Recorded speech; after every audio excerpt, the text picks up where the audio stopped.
Good evening, everybody. It is Tuesday, and today's video is gonna be a little different. Not really, but I'm still gonna talk my shit. But I'm kind of just gonna jump right into it. Right now, I'm in the middle of watching Ben Shapiro and Destiny's debate. So far, it's pretty good. I'm about, I don't even know how far in. Right now, they're on this, I would say, off to the second topic, which they're talking about, Trump versus Biden, who was a better president, and in the event both of them win their primary nominees, who deserves the bid for re-election. So I just put a pause on it. I just did some dashes, and I'm headed home.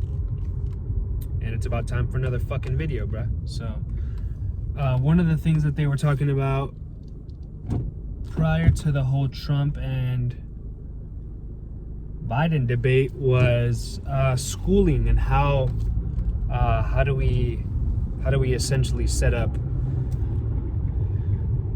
youth for success. And Destiny was kind of going into the, I guess, specifics on like how to almost fix the issues with money, right? That was more of, I think, his take on things. Where would the money be better invested in order to ensure the success of children, right? And to Shapiro's point, he was speaking about he spoke about essentially there's not really, the root of the problem isn't money, right? It's not the fact that money isn't being sourced properly, or it's not going to where it's needed. The issue really comes from two-parent households, and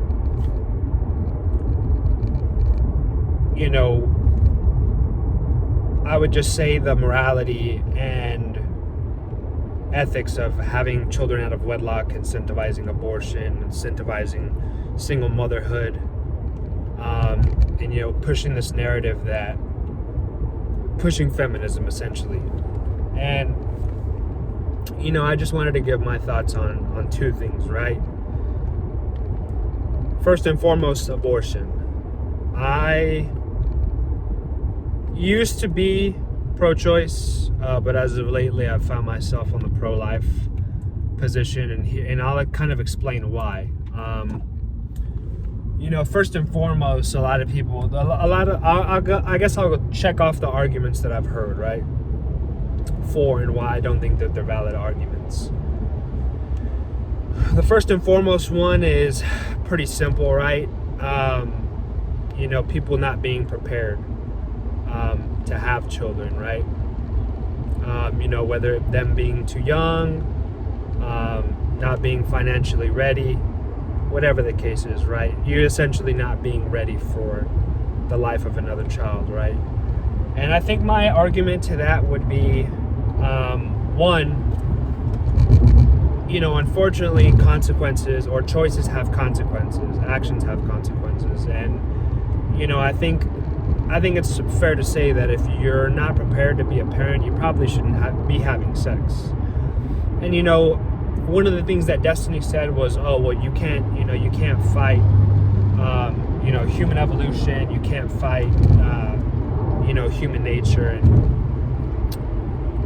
I kind of agree with him. I kind of understand what he's saying. Premarital sex is, something that has become a little bit normalized in our society. And, having sex out of wedlock, not getting married if you have kids, is something that's kind of become the new norm. And not in a good way. I don't think that should be normal, right?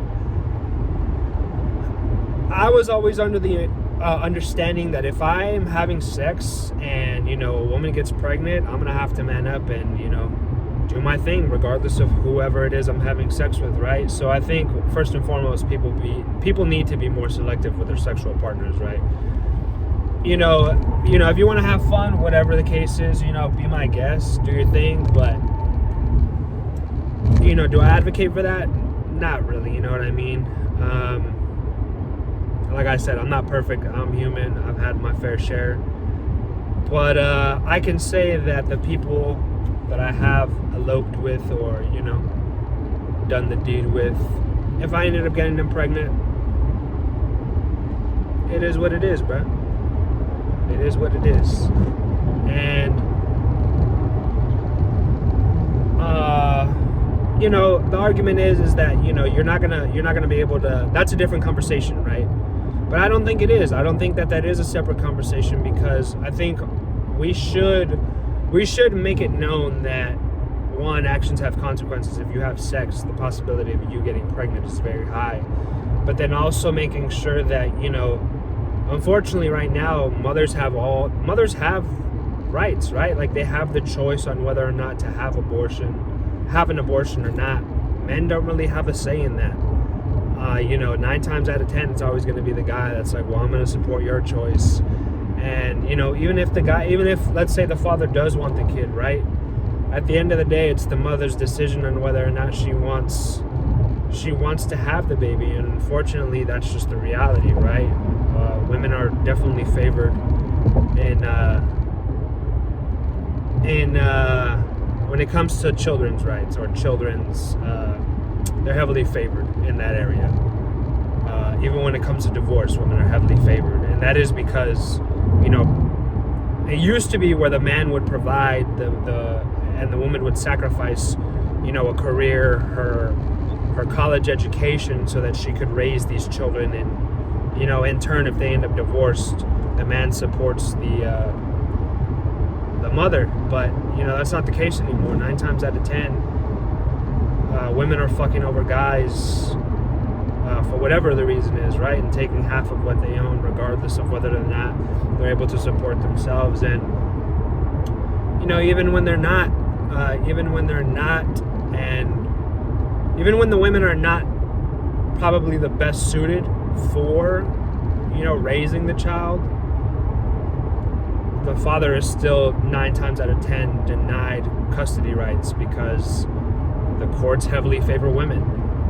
I would say that you would probably have to prove that a woman who has a child, beyond a reasonable doubt, that she is incapable of raising her child, in order for the father to get custody.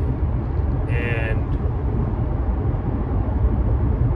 that's just the reality, bruh. I mean, I don't know what to say.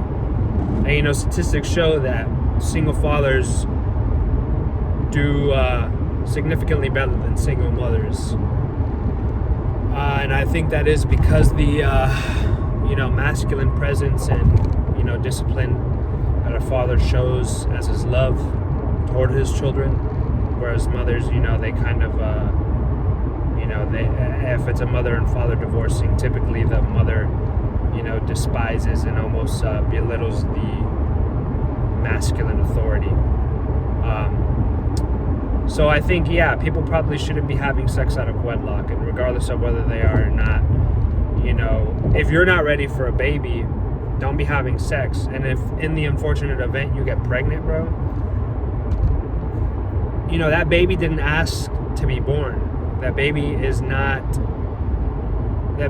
ask for whoever's fucking dick to get inside of you, and you end up pregnant, bro. And there's 2 arguments that stem from that statement, right? Well, what if somebody is raped, or why would you want this person? Why would this person want to carry a child full term, knowing that this child is, the result of a rape or came about from a rape? That's going to be a daily reminder of, what happened, essentially. And the other argument that stems from that is it's a fetus.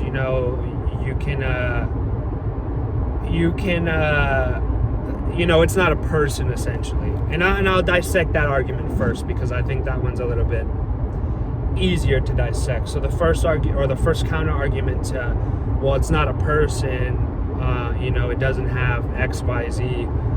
I think my counter argument to that would be, well, if you're not defining it as a person, at which point in time does it become a person? Because I've read studies and this is also me just regurgitating information, right? I'm not gonna lie to you. I haven't done all my research, but what I have learned, and this is, through my own research and also from what I've hear people speak about this issue, is that while babies are in their womb, even as young as 6 to 8 weeks, still have unconscious memories of their experiences in the womb. And that's just biology, right? Your cells are always going to remember trauma. Even though you've consciously found ways to cope and deal with trauma in the present as an adult, your body unconsciously remembers certain things or certain I guess let's say triggers, right? That's just the biology at work, your cells at work saying, oh, this happened to me, I remember when this happened, so this is going to trigger a response. That's why they tell you, they tell mothers, right, you should speak to the baby while they're in the womb because they'll remember your voice, they feel closer to you. Father should also speak to the baby, play the baby music, so on and so forth. So yeah, my argument would be, okay, well, at what point do you define whether or not a baby is a person and has its own individual rights and autonomy, right? I don't think anybody's willing to put an X amount of whatever days or whatever the case is, right, on that. So then the next argument would be, okay, well then it's position, right, or place. If it's whether or not a baby is in the womb or outside of the womb. And I think that argument is kind of stupid because whether or not the baby is outside of the womb or inside of the womb, I don't think the biology changes. If a baby at 9 months is inside the womb and it still has the same processes in place as far as like recognizing a mother's voice or a mother's warmth, the pheromones that it senses unconsciously. I don't think those processes differ whether or not it's inside the womb or outside the womb. Another argument would be consciousness, right? Well, I just spoke about unconsciousness. Well, consciousness would constitute personhood. And that's kind of that's a slippery slope, right? Because if you say, oh, well, this baby is unconscious, right? If you use consciousness as the defining, I guess let's say term, right? Or defining line on where personhood lies, well, then you can use that same argument for somebody who's on fucking hospice or brain dead, right? They're not conscious. So why can't we follow the same processes for unconscious individuals versus a baby who is not quote unquote conscious? I think that's kind of fucked, right? Like, think about it, somebody who's alive, who is in a brain dead state, who might wake up from a coma, right? Or whatever the case is. If somebody doesn't have movement and is technically brain dead but is alive, is it right? Is it okay or right or morally right for us to take their life just because they're unable to remember the experience? I don't believe so, bro. I do not believe so. I think another argument that would also be made is, I guess from that, right, would be, okay, well, this person has lived X amount of, or experiences, right? There's certain experiences, that we've had as adults and, children and teenagers that can constitute personhood. But if somebody doesn't have those same experiences, does that mean that they're not a person, right? I think when it comes to that, when it comes to these specific arguments, I think you can kind of, well, at least for me personally, I'm like, nah, bro, those arguments are kind of weak. The other argument would be, what if this pregnancy was a result of rape, or this pregnancy is going to lead to the endangerment of the mother, right? Which is another argument that I have, I guess, have thought about, right? But relatively speaking, right, if that argument is brought up, what percentage of pregnancies are endangering the life of the mother, right? I've heard of ectopic pregnancies. I'm sure there are a bunch of other, disorders or situations where, being pregnant may, and that's a fucking small may, bruh, may cause harm to the life of the mother. And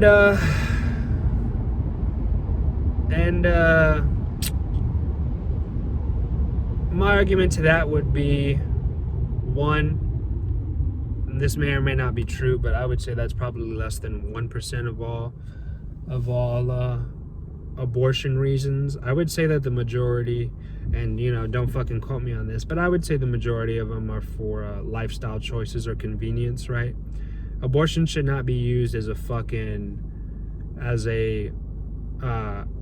should not be used as contraception or as as birth control, bro. Like, I think when you take the life of an unborn child, it has severe repercussions that I think most women do not think about.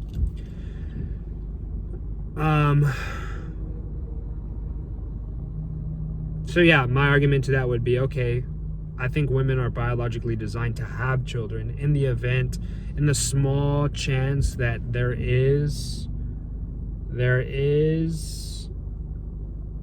that endangerment to the mother's life, I think that would have to be a case-by-case thing, right?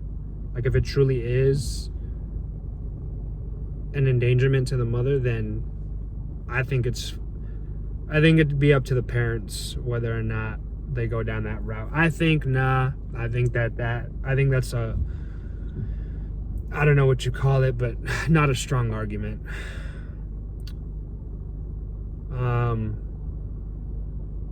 Second being convenience, right? Like I said, I think the majority of abortions are because of convenience, because one, a person can't afford a baby, which is a convenience, right? Again, this baby didn't ask to be born, but you're choosing to take a life for the convenience of yourself, right? Obviously, you have to adapt, and you have to, it's gonna be a bump in the road. It's gonna be hard. Nobody said having a baby is fucking easy, bro. But you gotta do what you gotta do, right? That's what people did for the fucking past thousands of years.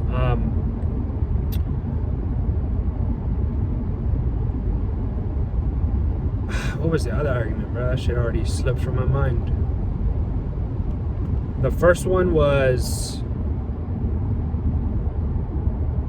lifestyle convenience. The second was personhood. Rape. There we go. Let's say this child, and this is something I used to say, right? Like, okay, I think no abortion except in cases of rape or health complications, which again, I think, I don't know the statistics or the true facts on that, so I don't know where that number lies of how many, let's say out of 100 births, how many abortions or how many pregnancies are true life-threatening complications, where the mother will lose her life if the child comes to full term, right? But the other one is rape, right? And here's why I say, even in cases of rape, I don't think you should take the life of a child. One, obviously, I'm not condoning rape. Rape is fucking disgusting. If you're doing that shit, bro, what the fuck, dog? You need to be castrated. You probably need to be killed, bro. If anybody ever did that shit to any of the women in my life, finish the fucking sentence. I'm sure you know. But this is another argument that I was introduced to, is that yes, rape obviously is a fucking heinous act, and it's a very unfortunate act, especially for the woman who has to go through that. But set that aside. An unfortunate act brings almost a miracle of God, right? And this is a very complicated issue, because I don't think a lot of people will agree with me on this, but again, what if we begin with the argument, all life has value, right? All life has value. If all life does truly have value, why is the life that results in the unfortunate event of rape have any less value than, the child who's born from, whether it's planned or unplanned sex? Why does that life have less value and is allowed to be aborted, killed, versus the one that has two loving parents, right? And I think I struggled a long time with that argument because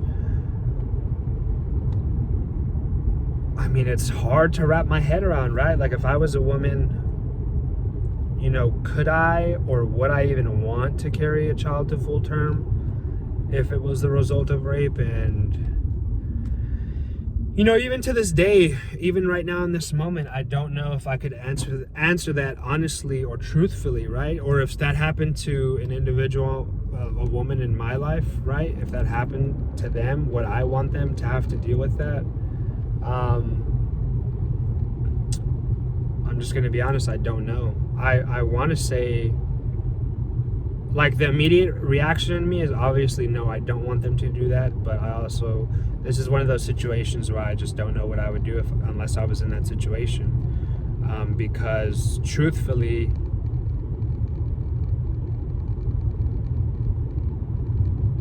I don't know, man. I don't know.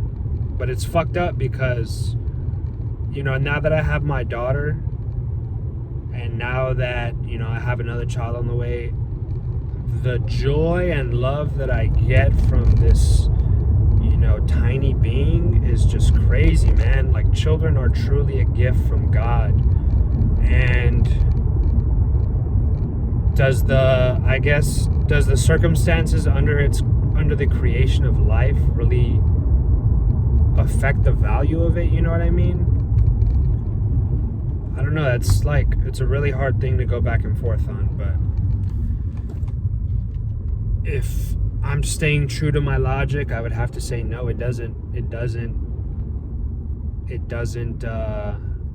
change the value. And if you're a woman and that has ever happened to you, or if you know somebody that's happened to, man, like, I'm very sorry. And whoever is out there doing that kind of fucking sick shit, I hope they burn in hell, bro. But yeah, it's just one of those things that's like,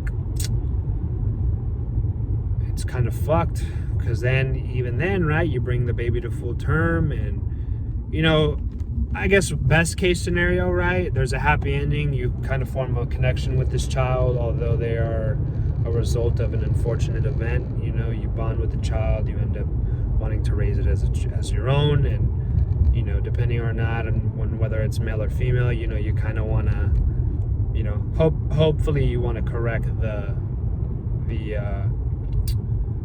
what's the word I'm looking for? The generational, I wouldn't even say generational curse, but you just want to right the wrong of, the individual who kind of fucked you over in life. And hopefully raise an individual who would never dream of doing or want to do, or do something so heinous as that. And that's best case scenario. Worst case scenario, right, you bring the child to full term and you just give it up for adoption. Because another surprising fact is, I have heard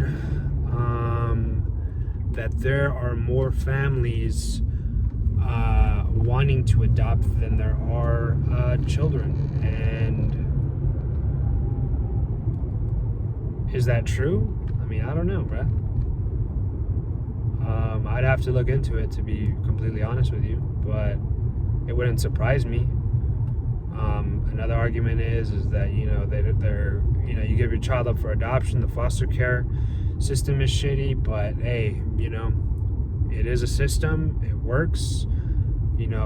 I think the media definitely highlights the times that it doesn't, or people like to focalize on the times that it doesn't. But just like anything, it's nuanced. It has successes, it has its failures. It's not perfect, but I don't have the answers to improve that. And unfortunately, that's the only system we have. So I would say that is the other alternative. So with that being said, I would say those are my arguments on why I believe pro-life, bruh, proudly. I will always advocate for those who cannot defend themselves, which in this circumstance is children. And I think, like I said, the majority of abortions are due to convenience factors. And if you want to get into why abortions were created, what population has the most abortions, I think if you look at that,